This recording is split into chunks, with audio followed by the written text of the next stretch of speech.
Bir Demet Tecrübelerim kanalına hoş geldiniz. Orkide bakımlarımıza devam ediyoruz. Bugün sizlerle orkide bakımında en sık yapılan hatalardan bahsedeceğim. Eğer bu hataları yapıyorsanız orkideniz çiçek açmakta zorlanabilir, hatta mevcut çiçeklerini bile kaybedebilir. Şimdi gelin bu hataları birlikte bakalım.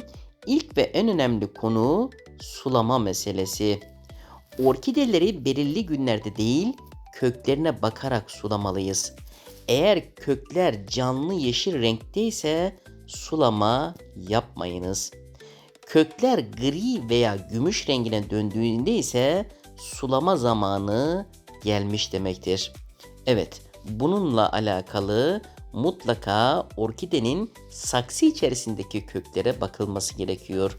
Saksının dışındaki hava kökler değil, saksı içindeki köklere bakacağız. Eğer kökler yeşilse sulamayacağız, griye dönmüşse sulayacağız. Sulamadan sonra dış saksının içerisinde kesinlikle su bırakmayınız. Köklerin uzun süre suda kalması çürümeye neden olabilir. En çok yapılan hatalardan bir tanesi budur. Eğer üstten sulama yapıyorsanız yaprakların arasına su kaçmamasına dikkat ediniz. Yaprak diplerinde kalan su zamanla gövde çürümesine yol açabilir. Bir diğer önemli hata ise çiçekler döküldükten sonra budamayı geciktirmek. Pek çok kişi çiçek dalını aylarca bekletiyor. Oysa doğru zamanda budama yapıldığında mevcut çiçek dalı yeniden sürgün verebilir. Geç kalındığında ise çiçek dalı tamamen kuruyabilir ve bitki sıfırdan yeni bir dal oluşturmak zorunda kalır. Bu da oldukça uzun zaman alabilir. Bu nedenle çiçekler döküldükten sonra en son çiçeğin bulunduğu yerin altındaki uygun boğumun hemen üzerinden budama yapmak çok önemlidir. Bir başka hata ise orkideyi normal çiçek toprağına dikmek. Orkideler normal toprakta yetişmez. Mutlaka hava alan ağaç kabuklarından oluşan özel orkide harcı kullanılmalıdır. Ayrıca mümkün olduğunca şeffaf saksı tercih edilmelidir. Çünkü şeffaf saksılar sayesinde köklerin durumunu rahatlıkla görebilir ve kökler de ışık alabilir. Yaz aylarında yapılan en büyük hatalardan biri de orkideyi direkt güneş altında bırakmaktır. Orkideler aydınlık ortamı severler. Ancak özellikle öğle güneşini sevmezler.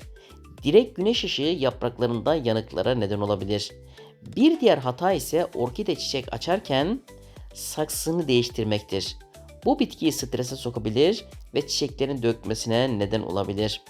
Ayrıca orkidelerin yerini sürekli değiştirmek de tomurcuk ve çiçek dökülmesine yol açabilir. Orkidemizin yapraklarını da ara ara temizlememiz gerekiyor.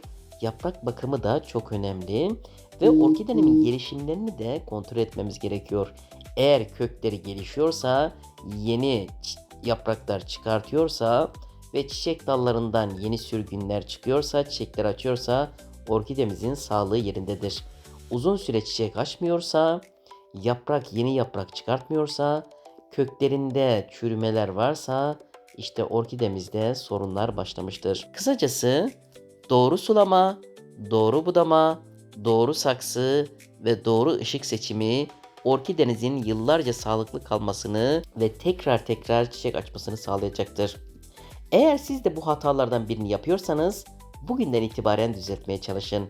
İnanın orkideniz size bunun karşılığını güzel çiçekleriyle verecektir. Evet, orkide bakımıyla alakalı, diğer çiçeklerle alakalı sorularınız varsa yorumlara yazabilirsiniz.